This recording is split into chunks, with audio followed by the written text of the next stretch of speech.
What's up, folks? So tonight we have some pretty exciting news. You may have already heard, but we'll see. And this news is so big, you may even call it huge. And it's so exciting, you may even call it epic. Sorry, I had to. So long story short, the design lead for the X-Wing Alliance, the community group that's kind of working on developing a community-supported version of X-Wing miniatures moving forward. The design lead, Paul Heaver, if you haven't heard the name, very famous. He just recently talked about how one of his top priorities is kind of reinstating Epic. And that is the huge ships. That is, I believe, the 300-point scale. I don't even know, because it's been so long since Epic was a big part of the game. I don't know that much about it. And honestly, I never played Epic. So grain of salt here. But I still wanted to cover this because it's really exciting.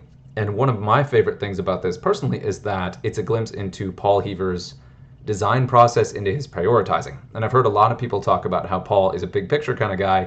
He looks at the whole thing, not just any individual piece. And if you're going to zoom out and talk big picture, there's really no better, bigger picture to start with than epic play. And what I hope this means is that the entire thing that the X-Wing Alliance is designing is built just as a single kind of overarching vision from epic all the way down into one-on-one dogfighting, the smallest possible base level of the game. And that's pretty cool. So now, a couple things. I may say things that are not true. Heads up, just because I'm fairly rusty in Epic in particular. And I honestly don't know all that much about it. My assumption, I believe, is that Epic has only had Rebel, Imperial, and Scum ships officially released into the game. I believe there was some lackluster support with the launch of 2.0, but with 2nd edition, Epic never really got off the ground, and I don't believe it was touched at all by Atomic Mass Games in 2.5. So, just to read this real quick, the first priority for the XWA, X-Wing Alliance, design team is to release the Epic updates for the current version of the game so that people can get back to playing Epic, which again had no support in 2.5, so there was no translation and it didn't actually work to play the game with the current rules. If you're interested in playtesting the Epic game mode, let us know. As for those bigger design updates, we're not prepared to release any details yet, but we have plans for more play modes, more pilots and upgrades, more scenarios, more standard loadout pilots. The big challenge will be to avoid adding needless complexity. One of the things I love about X-Wing is the relative simplicity of the system. I want to keep the fun thematic play of X-Wing, and I also want to make sure tournament players have the challenging metagame play they desire. And I believe, yeah, that was Paul's statement, which was really, really great. And the reason this came up today, this announcement was from August 14th, so it's a couple weeks old. But what came out this week, and this is an X-Wing Miniatures video and me, so of course it's going to include a shout out to Jim Bob of Infinite Arenas, because Paul actually released early draft versions of Epic ship cards, starting with the Trident, which I believe was released with play cards, but I don't remember what format they were in. I think they were 2nd edition. And this, again, is both a glimpse into this specific game mode, Epic, but also a glimpse at Paul's design philosophy, so we can look at these and see the change. And the first thing that jumped out to me immediately is that every single one of the 7 factions is represented. So there is some form of huge ship available to play for every single one of the 7 factions, which I'm quite sure has never been the case. Correct me on that if that's not true, but so 90, we'll call it 85% sure, and we'll see who corrects me on that. But this is the Trident, which has mostly sat on shelves because there was no real way to play it. This is the pilot Asajj Ventress, which is pretty cool. And I referenced Jim Bob in Infinite Arenas because Paul released the drafts of the ships, and then Jim Bob of Infinite Arenas put them on cards, printable, made-to-order cards that you can get. Tractor Tentacles attack. Ooh. Wow, yeah, so it's a durable thing. It's cool. Wow. You can perform this attack at range 0. Bonus attack, spend 1 energy. If the attack range is 0, change all hit results to crit results, and it's 3 dice at the rear. It's got the teeth. That's cool. Okay, really like this. I'm going to go through these. Again, I don't know the rules very well, and so it's going to be a little bit iffy for me to kind of translate too much about these, but I am going to linger on each card so anybody watching this can kind of take a minute to go through this and look at the stats and see how it translates from someone who actually knows Epic. I'm going to comment on the pilots and the factions. This is a Scum Trident-class assault ship. I believe the action bar is the same. Yeah. Got the same bonus attack. Looks very similar, except not Tolan. Cage Vanda. While defending, if the attacker's in your front arc, add an evade result. Wow. They both have that? No. Woo! When an enemy ship at range 0 to 2 becomes tractored, assign it a jam token. Yuck. So tractored and jammed. Man, Asajj. Coming out swinging. Yeah, so we got a Trident for Scum. We've got a Trident for Separatists. Whoa, then we've got a... Oh, God, it's a Raider. This is the Raider, the first...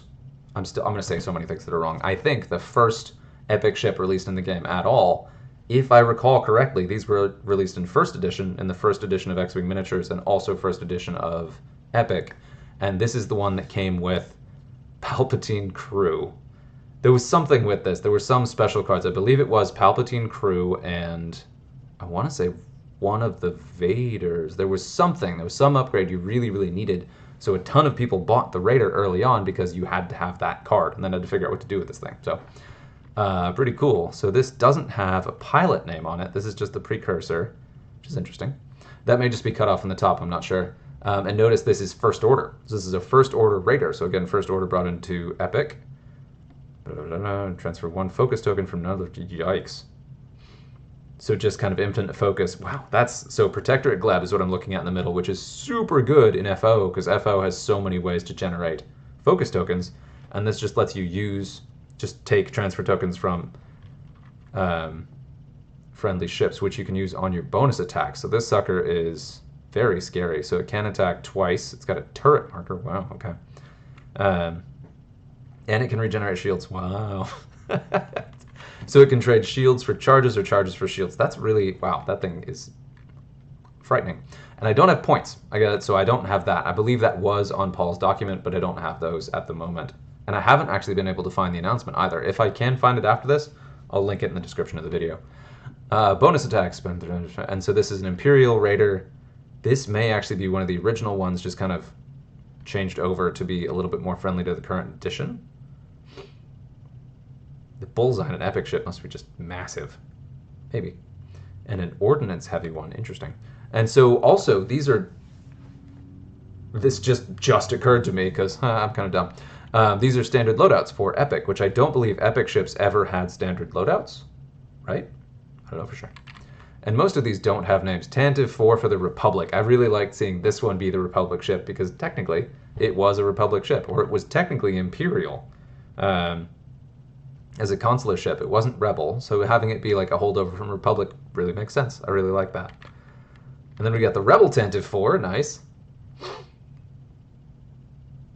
Urkos Verdum. And I guess the ship name is actually the pilot title for a lot of these, but then this one has, I guess that's crew. Nautilin's Revenge is the name, Trident, and then Asajj here is the crew, I suppose? Yeah, okay. Tantive IV. What's the difference between these two? It's got Born for this. Paul, that's a mean joke to give a huge ship Born for this. Although I guess it kind of makes sense being having it be a Republic holdover. It may have some clone pilots on there. Wow. This is the reverse of that Imperial one. At the start of the engagement phase, you may discard a green token from this ship. If you do up to 3 friendly ships at range 0 to 3, gain that token. That's really good. Thanks, Bale. Oh, and here we go. So this is the era. I didn't even notice that Bale and Jar Jar are the crew. So this really is the Republic era Tantive IV before we see it in the beginning of A New Hope. That's extra cool. I like that, Paul. It's nice design touch. And then we got Tantive IV, of course, the Rebel one. Urkos Verdum. Recover energy. Very nice.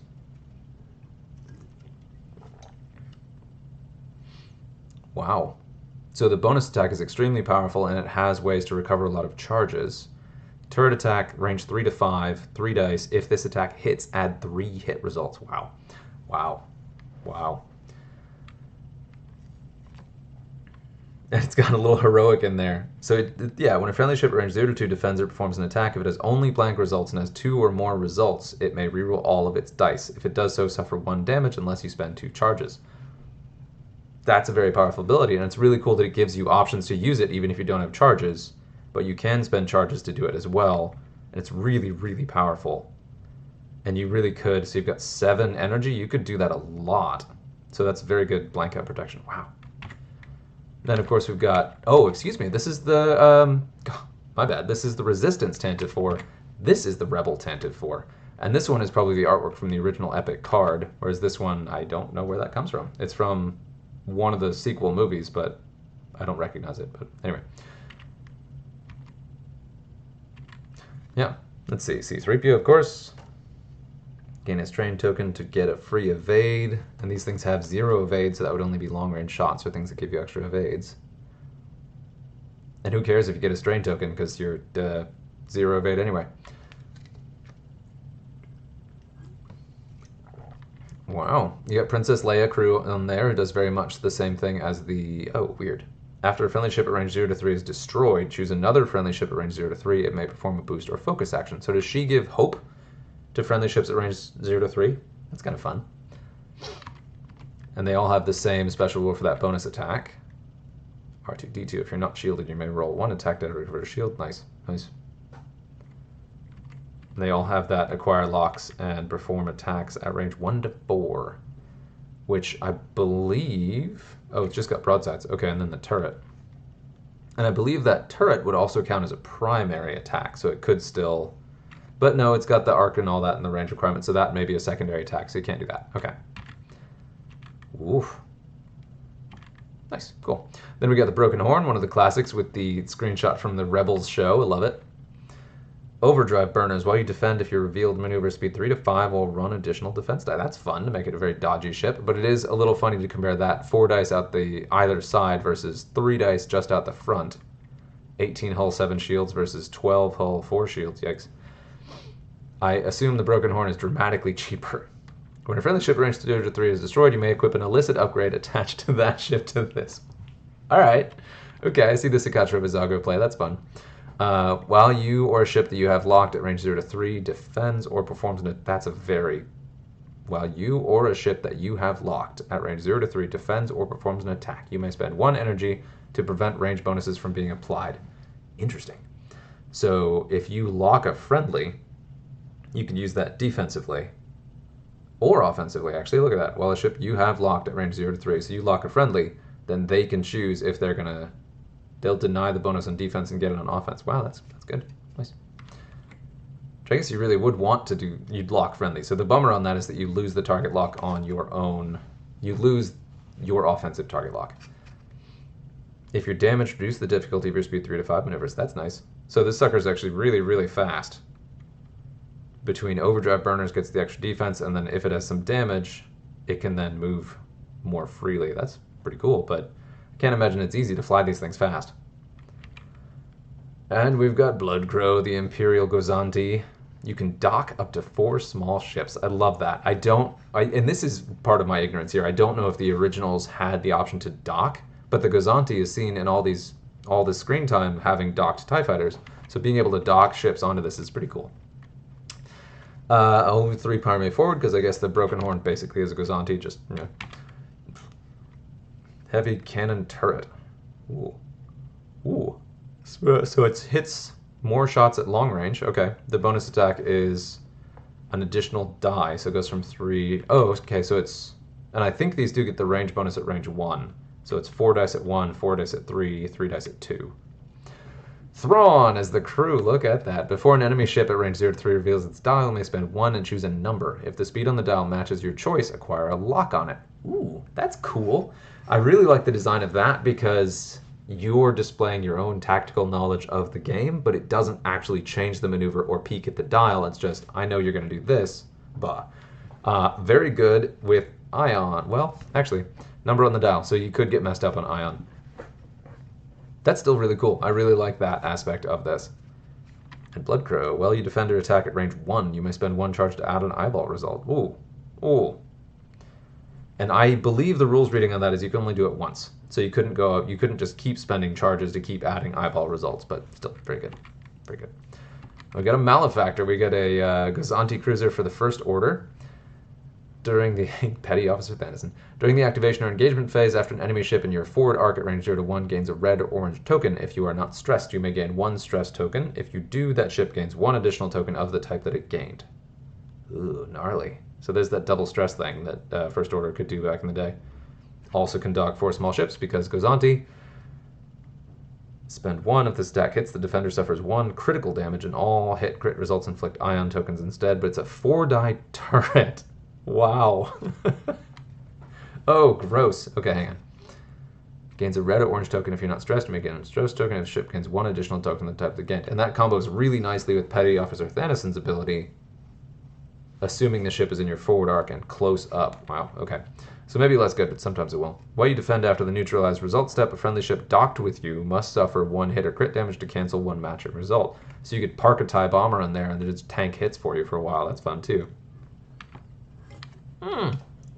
A Separatist Gozanti. Oh! And I glanced at these. I didn't actually look at them in much detail because I wanted to take the time to look through them here. So, and I'm sorry, my camera's right over that top right ability. I'm sorry, guys. I just realized that. While you perform a white focus action, actually, let's do this. There we go. Treat it as red instead. At the start of the end phase, repair all paint scheme engaged. Repair all of your face-up crew damage cards. Wow, hang on. While you perform a white focus action, treat it as red instead. At the start of the end phase, repair all of your face-up crew damage cards. Whoa. So you just turn a lot of those face-up crits into just hull damage. That's pretty good. During the system phase, you may select a destroyed ship with the contingency protocol upgrade or a Trade Federation drone. If you do, restore that ship and deploy it. I love it. One of the big themes that Separatist players have been talking about for a long time, and of course Paul and the XWA are going to be aware of, is that vultures are bad, especially in the current 2.5 rules. There are ways to bring them into the game in a thematic way without breaking the game. And they're a tough kind of razor's edge for being too good and just being complete junk, which right now they're pretty much complete junk. But if you can keep respawning them, that's pretty great. It's pretty great. But deploy it, I'm not sure, I assume that means deploy it from the Gozanti, from Alpha Review. And there's the title. Before the neutralized result step, while a friendly vulture at range 0 to 2 is attacking a defender in its bullseye, it may suffer 1 damage to cancel 1 evade result. Ooh. Ooh. You load up on your endless hordes and just have them take damage, and who cares? They'll just keep crack-shotting everything in play. Wow. And that's a really fun ship. That is definitely high on my list of ships that I would want to field. Just to see, like, the endless spawning of vultures is just... I love it. And then we've got a Resistance Rebel Transport, GR-75. Resupply craft. After another friendly ship at range 0 to 1 performs an action, you may spend 1 charge. If you do, it removes 1 orange or red token or recovers 1 shield. Whoa! It's a good thing it only has 4 charges. And these are quite cheap points-wise in the game because they do only have 2 forward attack, and that's their only weapon. Let's see. Setup. Before placing forces, you may spend 2 if you do choose a friendly ship with a wing leader upgrade. Attach the It's the Resistance condition to it. I don't know what that is. I assume that's an epic thing. But interesting. So that will, if I remember, It's the Resistance, it's the thing that lets you start the pilot in reserve and have it redeploy later, which is fun. Adaptive shields. While another friendly ship range 0 to 1 defends, if it is smaller size than you may spend 1 charge or 1 shield or 2 charges to cancel 1 hit or crit result. Okay, that's nice. So you can... Yeah, wow. So you can spend your shield. So this makes this thing a really, really tempting target, but no one wants to shoot at it because it's going to take forever to bring down. Oh, I guess in Epic, you've got means to take these things down quickly. Hosnian Lament. Well, a friendly ship at range 0 to 2 defending is if it suffers 2 or more critical, or 2 or more damage, during the attack, you may spend 1 charge to assign a strain token to the defender. Now, it's got really limited charges, and it only recovers 1 per turn, as opposed to some of the big ones that recover 2. 2 charges and 2 shields, dang. Yeah, okay. 2 charges, 3 charges, 3 charges, and a force. I missed that Asajj had a force, but of course she does. Oh man, these are fun. These are fun, these are fun, these are fun. Okay, next up, we got the Spectre of Nair. We've got a Republic Gozanti. Ooh, so you can dock small ships to this, and this has a bunch of bonus attacks. With a bow tie turret. Wow, okay. It's not a heavy attack, but it can do a lot of them. So each turn... So I'm seeing 4 bonus attacks, so can it do 4 bonus attacks per turn? If it has the charges. So it only has 3. Let's see here. There it is. Ghost Company. After you perform a turret attack, if you have not targeted the defender in a previous attack this round and are focused, you may recover 1 energy. Okay, so you have the potential to keep generating that as long as you keep shooting at different targets. So if I'm reading that correctly, if you have a focus token and don't spend it, you can do all 4 bonus attacks as long as each one is against a different target, which really helps make this a little bit less oppressive. If you could do all of the bonus attacks against the same target, Then we've got Cody. After you perform an attack that missed, if 1 or more hit crit results were neutralized, the defender gains 1 strain token, which is really good if you then just spray bonus attacks at it. With that, you could still keep shooting at it and not get your charges back and continue to keep dishing out those strain tokens. So strain is removed, new one is applied, strain is removed, new one is applied. Maybe you do damage or maybe you do more strains, but that's cool. Bright Hope. Ah, there it is, with that Hoth artwork and everything. Resupply craft, and this is the same one as the last one. Friendly ship at range 0 to 1 performs an action. You may spend 1 charge. If you do, it removes 1 orange or red token or recovers 1 shield. This one also has the same stats. Okay. You can reinforce only in your forward half. While you defend, if you are reinforced and the attackers in your forward half, you may roll 1 additional defense die. Wow, so that sucker is real durable. So it always has 1 defense and a reinforce if you are able to keep the reinforced token. Really bad against that jam one, the first order one from way back. Bonus stack, attack 1 medium, large, or huge ship. If this stack hits, all hit crit results inflict ion tokens instead of damage. I love that. Just it's the ion cannon from Hoth. Put in rules on a card. That's great. After you coordinate a friendly ship, it may acquire a lock on a ship you are locking, ignoring range restrictions. That's a lot of actions involved. You have to have taken a lock action previously and get the lock and then do a coordinate action. It's still very good, but...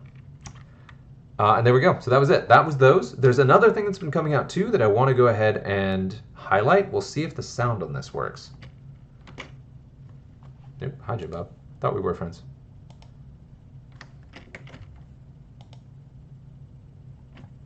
We'll go to that. Stay tuned. Here we go. And I've got the sound in here, so this should record, but I don't really understand these. I think they're cool, but well, headphone this sucker so I can hear it. And this is one of several that have been coming out from, I believe, Nickel City X-Wing. I'll double check that. General Grievous, I am communicating to provide you with the latest updates on our fleet enhancements and operational status. Following your request, our Bell Bulb 22 starfighters have undergone significant upgrades, and a select few of our distinguished organic pilots are now primed for deployment in the upcoming engagements. I calculate an increase in combat effectiveness of at least 1138.4%. We have enhanced our Hyena-class droid bombers to improve their adaptability and effectiveness on the battlefield. These modifications will undoubtedly bolster our strike capabilities. Due to this, I compute the odds of these not being effective at 7873 to 1. There have been rumored sightings of Darth Maul and Count Dooku in their Sith infiltrators over recent weeks. This has led to speculation that they may soon join our forces in direct combat, further strengthening our offensive potential. I will not attempt to compute the odds of this being effective, as my programming informs me they deal only in absolutes. Production of energy shell charges for our Vulture-class fighters has been ramped up. However, to accommodate these charges, we have had to utilize a modification slot in addition to the missile slot, ensuring optimal performance and firepower. Reports from Geonosis indicate that the Nantex-class starfighters are ready to fully execute their role back into combat. Their unique capabilities will be a valuable addition to our fleet.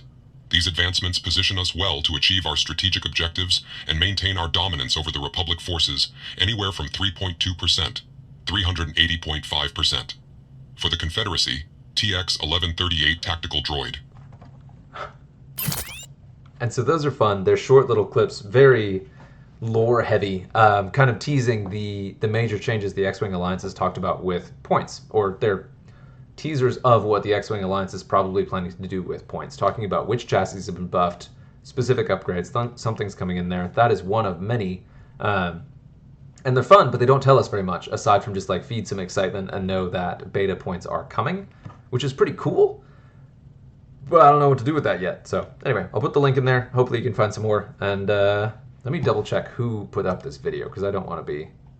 Nickel City. It is Nickel City. Okay, cool. So it is Nickel City X-Wing. Props to them. I love it. We'll see how it goes. Cheers. That's it. I'll leave it for tonight. Appreciate the time. Till next time.